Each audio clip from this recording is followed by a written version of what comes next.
اور دوسری طرف دل، محبت اور عورتوں کی قربت۔ تاریخ دان لکھتے ہیں کہ جہانگیر نے کل 20 سے زائد شادیاں کی، کچھ سیاسی، کچھ خاندانی اور کچھ خالصتاً جذباتی تعلق پر مبنی۔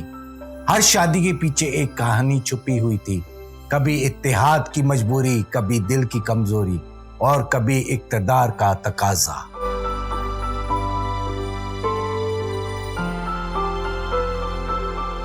اکبر کی پالیسی کے تحت جہانگیر نے بھی کئی راجپوت شہزادیوں سے شادیاں کی، راجپوتانہ اتحاد کے لیے، سیاسی امن قائم رکھنے کے لیے، اور کئی بار راج محل کے حسن سے متاثر ہو کر، مگر یہ شادیاں اکثر دربار میں ہی محدود رہیں۔ سچی قربت کم تھی، پروٹوکول زیادہ۔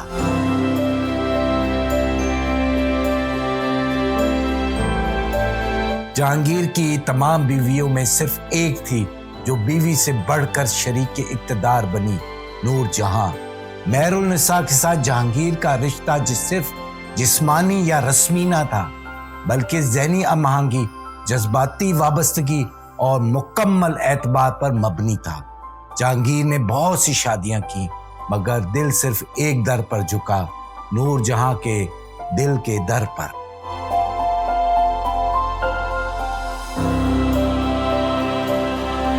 جہانگیر کی بیویوں سے کل 5 بیٹے اور چند بیٹیاں پیدا ہوئیں۔ پہلا خسرو مرزا اس کی والدہ جہانگیر کی راجپوت بیوی تھی۔ خسرو مرزا کی فطرت ذہین مگر ضدی تھی۔ دوسرا شہزادہ پرویز جو ذہانت میں جنگی حکمت کا ماہر، مگر شراب نوشی نے اسے کمزور کر دیا، وارث نہ بن سکا۔ تیسرا شہزادہ خرم شاہ جہاں جو سب سے قابل، سب سے چالاک اور بادشاہ بنا۔ جہانگیر کے بعد تاریخ میں شاہ جہاں تاج محل کے خالق کے طور پر مشہور ہے۔ چوتھا شہزادہ شہریار، اور شہزادہ شہریار کی شادی نور جہاں کی بیٹی سے ہوئی۔ نور جہاں کی پہلی شادی سے ایک بیٹی بھی تھی۔ نور جہاں چاہتی تھی یہی بادشاہ بنے، مگر شاہ جہاں نے اسے شکست دی اور قتل کروا دیا۔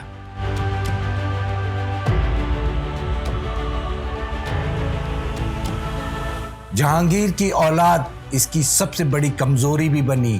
ہر بیٹا چاہتا تھا کہ وہ اگلا بادشاہ ہو، اور اسی کشمکش نے سلطنت میں کئی سازشوں، بغاوتوں اور خون ریزی کو جنم دیا۔ اتنی بیویاں، اتنے بیٹے، مگر آخر میں جہانگیر اکثر تنہا محسوس کرتا۔ کبھی وہ آگرہ کے باغ میں تنہا بیٹھا خیالوں میں چہرے تلاش کرتا، کبھی لاہور کے قلعے کی دیواروں پر اشعار لکھواتا۔ ہم نے بھی عشق میں کچھ نہ کھویا، نہ سلطنت رہی نہ بیٹے، بس یادیں باقی ہیں۔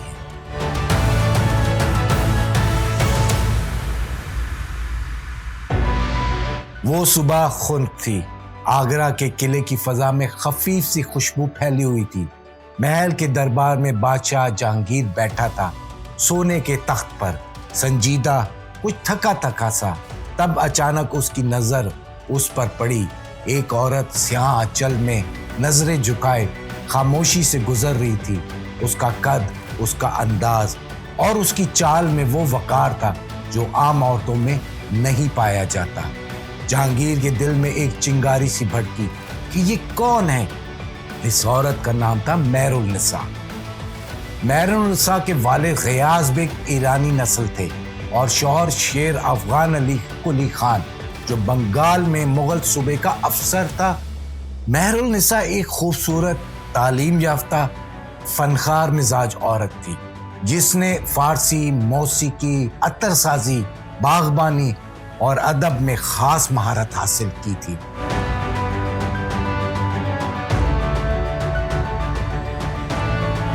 جب جہانگیر کی نظر اس پر پہلی بار پڑی، وہ اس وقت شادی شدہ تھی۔ یہی رکاوٹ تھی۔ ایک بادشاہ جو دنیا پر حکومت کرتا تھا، ایک عورت کی قسمت پر ہاتھ نہیں رکھ سکتا تھا۔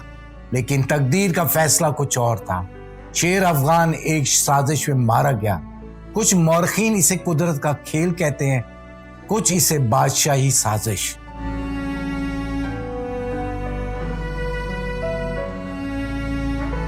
مہر النساء اب بیوہ تھی۔ وہ آگرہ محل میں شاہی پردے کے اندر ایک معمولی مگر باوقار حیثیت سے رہنے لگی۔ بادشاہ کی نگاہیں اب اسے ہر وقت ڈھونڈتی تھی، محفل مشاعرہ میں، دربار کے تہواروں میں، یہاں تک کہ عطر کی دکانوں پر وہ خوشبو جو ہاتھ سے چھوٹ جائے اور ہر مہک میں اس کی کمی محسوس ہو۔ بالآخر 1611 کا وہ دن آیا جب جہانگیر نے اپنے جذبات کو الفاظ دیے، میں تم سے نکاح کرنا چاہتا ہوں، فقط تم سے۔ اور یوں یہ نکاح ہوا۔ ایک بادشاہ نے اپنے دل کو سلطنت کی حد سے آزاد کر دیا۔ جہانگیر نے نکاح کے بعد مہر النساء کو ایک نیا نام دیا، نور جہاں، یعنی دنیا کا نور۔ ایک نام جس سے محبت کا اظہار نہ تھا، ایک پیش گوئی تھی۔ شادی کے کچھ ہی عرصے بعد تاریخ میں پہلی بار مغل سلطنت نے ایک غیر معمولی فیصلہ دیکھا۔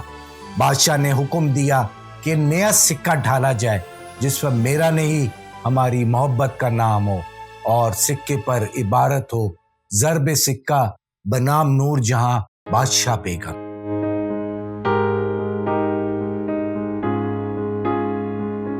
یہ اعلان تھا کہ نور جہاں صرف بیوی نہیں شریک سلطنت ہے۔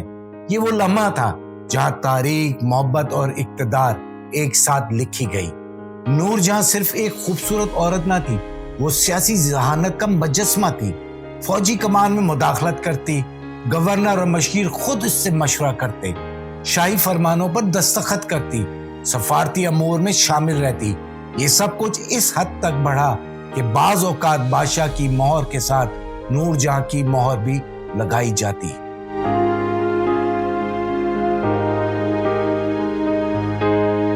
نور جہاں نے کئی سلطنتی فیصلے تنہا کیے، اپنے بھائی آصف خان کو اعلیٰ درباری بنایا، اپنی بیٹی کی شادی شہزادہ شہریار سے کروائی جو جہانگیر کی دوسری بیوی سے تھا اور جہانگیر کا بیٹا تھا۔ وہ اپنی مرضی سے دربار سجاتی، جنگی نعرے دیتی اور یہاں تک کہ شکار پر بھی بادشاہ کے ساتھ جاتی اور شیر کا شکار خود کرتی۔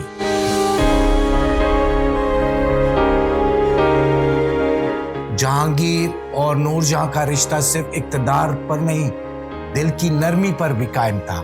وہ دونوں ہر شام قلعے کے باغات میں چہل قدمی کرتے۔ جہانگیر نور جہاں کے ہاتھ سے عطر چنتا، اس کے پسندیدہ شعر لکھواتا اور کبھی رات کے آخری پہر تک اس کے ساتھ مشاعرے کرتا۔ لاہور میں دونوں نے شالیمار باغ کی بنیاد رکھی۔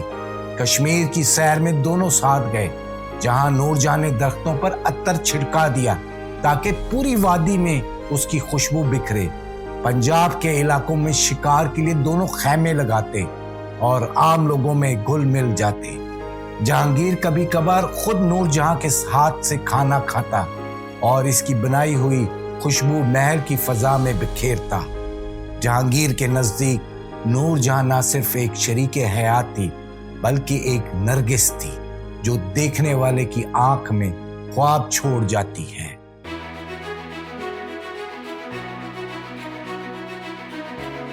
یہ 1606 کا سال تھا۔ صرف ایک برس گزرا تھا جہانگیر کو تخت پر بیٹھے ہوئے، لیکن ابھی سلطنت کے پاؤں جمے بھی نہ تھے کہ اس کے اپنے گھر میں طوفان اٹھ کھڑا ہوا۔ خسرو مرزا جہانگیر کا سب سے بڑا بیٹا ذہین اور تعلیم یافتہ تھا۔ اس کے اندر بھی وہی اضطراب پل رہا تھا جو کبھی اس کے باپ سلیم کے اندر پلتا تھا۔ وہ تخت کے خواب دیکھتا تھا، ایک خواب میں تخت کے اوپر اپنے باپ کو نہیں خود کو دیکھتا تھا۔ چند راجپوت سردار، کچھ درباری اور خاص طور پر سکھوں کے 5ویں گرو ارجن دیو اس کے ساتھ جا ملے۔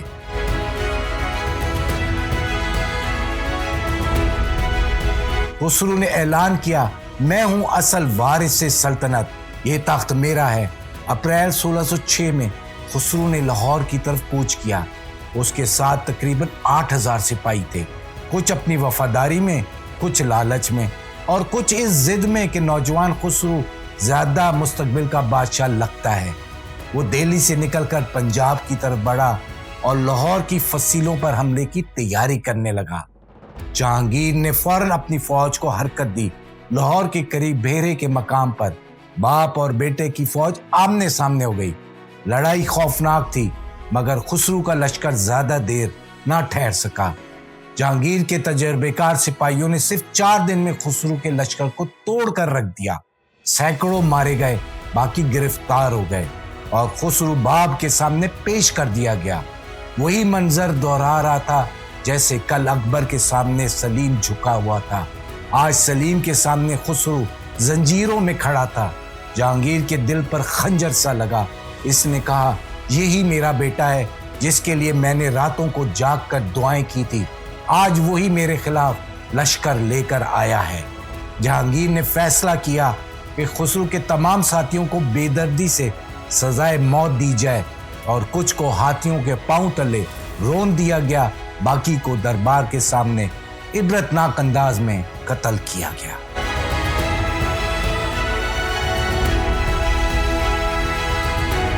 جہانگیر نے اعلان کیا کہ سلطنت کی بغاوت معاف نہیں کی جا سکتی، چاہے وہ میرا اپنا خون ہی کیوں نہ ہو۔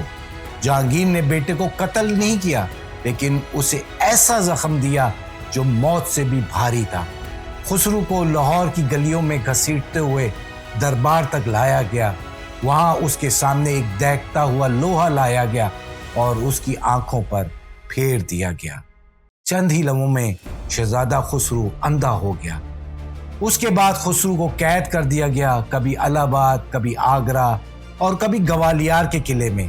وہی شہزادہ جو خواب دیکھتا تھا تخت کا، اب اندھیری کوٹری میں وقت گننے لگا۔ جہانگیر کے بعد تخت پر اس کا تیسرا بیٹا شہزادہ خرم، جو تاریخ میں شاہ جہان کہلایا، بیٹھا۔ شاہ جہان کے سامنے خسرو ایک خطرہ تھا۔ اندھا ہونے کے باوجود اس کا نام عوام میں مقبول تھا۔ لوگ اسے اصلی ولی عہد کہتے تھے، اور شاہ جہان نے فیصلہ کیا 1622 میں خسرو کو قتل کر دیا گیا۔ یوں ایک شہزادہ جو تخت کا خواب دیکھتا تھا، اندھے پن اور قید کے بعد خاموشی سے موت کے گھاٹ اتار دیا گیا۔ یہ وہی انجام تھا جسے تاریخ مکافات عمل کہتی ہے۔ باپ نے باپ کے خلاف بغاوت کی تھی اور بیٹے نے باپ کے خلاف۔ سلیم نے جو کیا تھا آج جہانگیر کے سامنے ویسا ہی ہوا۔ وقت اپنے ہی قدموں کے نشان پھر دکھاتا ہے۔ جو بیج انسان بوتا ہے، تقدیر موسم بدل کر وہی پودا اس کے سامنے اگا دیتی ہے، چاہے خیر کا ہو یا شر کا۔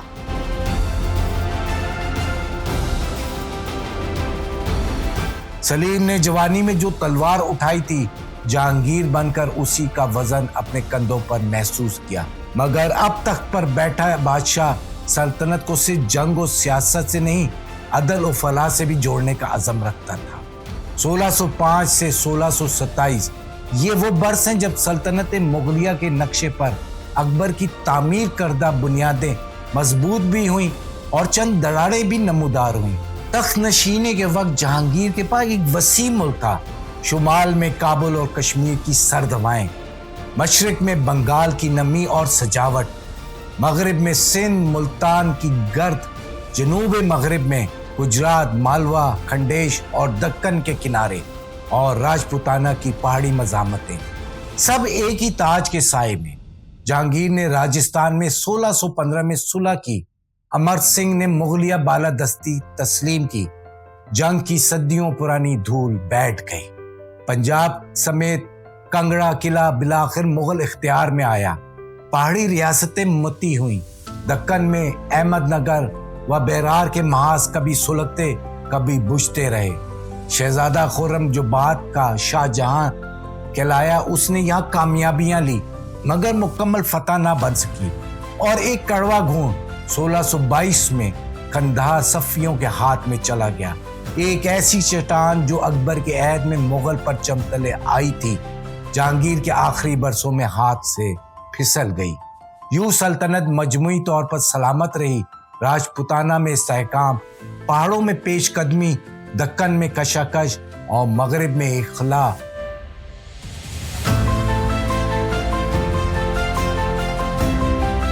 جہانگیر جانتا تھا کہ تخت صرف تلوار سے نہیں ٹھہرتا، لوگوں کے دلوں میں ٹھہرنے سے ٹھہرتا ہے۔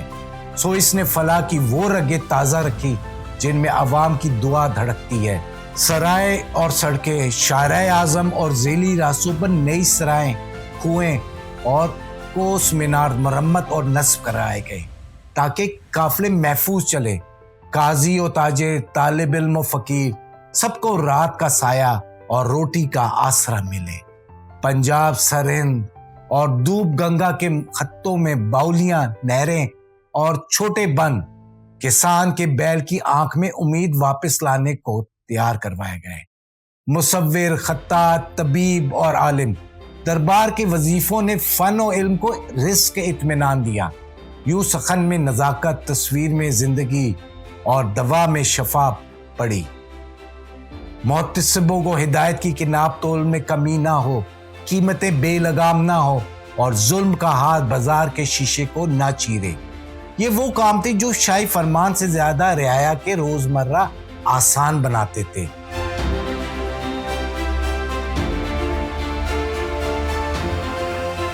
جہانگیر کی روح میں باغ تھا، پانی، سایہ، چبوترا اور دور برفانی چوٹیاں، خاص کر جب وہ کشمیر کی وادی میں سانس لیتا۔ ویرناگ 1615 میں چشمے کے گرد 8 پہلو حوض اور محرابی راداریاں تعمیر کروائیں کہ پانی آئینے کی طرح تھم کر آسمان دکھاتا۔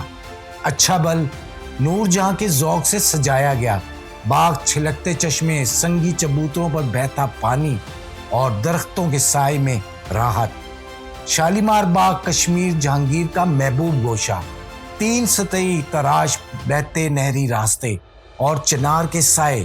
بعد میں شاہجہاں نے اسے اور نکھارا۔ ہرن مینار شیخو پورہ، شاہی ہرن منس راج کی یاد میں بلند مینار اور شکارگاہ، محبت اور یاد کا سنگی اعلان۔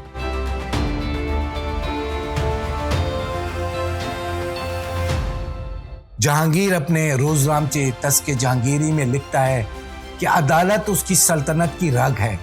دربار میں بیٹھ کر وہ چھوٹے بڑے مقدمات سنتا، نائبین یا عمرہ کی پردہ پوشی نہیں بلکہ کھلی سماعت، کھلا فیصلہ۔ روایت ہے کہ ایک بیوہ نے شکایت کی کہ صوبے کے کارندے نے اس کی زمین ہتھیا لی۔ حکم ہوا کہ زمین واپس کرو اور 3 گنا ہرجانہ دو۔ ایک اور روز خبر پہنچی کہ شاہی استبل کے ہاتھی نے غریب کی کھیتی رونٹ دی ہے۔ اگلی صبح محاوت معطل ہو گیا۔ کھیتی کا معاوضہ نقد اور اناج دونوں کی صورتوں میں ادا کیا۔ جہانگیر کہتا تھا کہ ایک دن کا عادل حکمران 40 برس کے عابد سے بہتر ہے، اگر وہ ظلم دیکھ کر خاموش نہ رہے۔ یہ حاکمانہ نعرہ نہیں، طرز حکمرانی تھا۔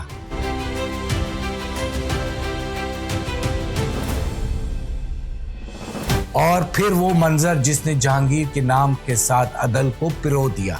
آگرہ کے قلعے کے بیرونی برج سے دریائے جمنا کی سمت سونے کی زنجیر لٹکی ہوئی تھی، اس میں گھنٹیاں بندھی ہوئی تھیں۔ فرمان یہ تھا کہ جس پر ظلم ہوا ہے وہ قاضیوں کے دفتروں، عملداروں کے حجروں کی خاک نہ چھانے، آ کر یہ زنجیر ہلائے، میرے دروازے براہ راست اس کے لیے کھلیں گے۔ ایک شام ایک کسان آیا، چہرے پر مٹی، ہاتھ میں امید۔ اس نے زنجیر کھینچی، گھنٹیوں کی آواز دربار تک پہنچی۔ شکایت یہ تھی کہ شاہی قافلے نے میرا بیل ضبط کیا، کھیت خالی رہ گیا۔ جہانگیر نے فوری حکم دیا کہ بیل واپس کرو اور نقصان کی تلافی کی اور سپاہی پر سزا جاری کی۔ زنجیر عدل محض دھات نہ تھی، یہ براہ راست انصاف کا استعارہ تھی، ایک سماجی معاہدہ کہ بادشاہ اور رعایا کے بیچ کوئی دربان، آخری دیوار نہیں۔ یوں جہانگیر کے عہد میں سلطنت ایک زندہ نقشے کی طرح دھڑکتی رہی، کہیں سرحدیں سمٹی، کہیں یقین کے قلعے مضبوط ہوئے، کہیں باغوں نے سایہ دیا، کہیں عدل نے آنسو پہنچے اور قلعے کی دیوار سے لٹکتی سونے کی زنجیر نے اعلان کیا کہ اقتدار اگر کان نہیں رکھتا تو تاج بھاری ہے، اور اگر رکھتا ہے تو گھنٹی کی ہر صدا پر جاگتا ہے۔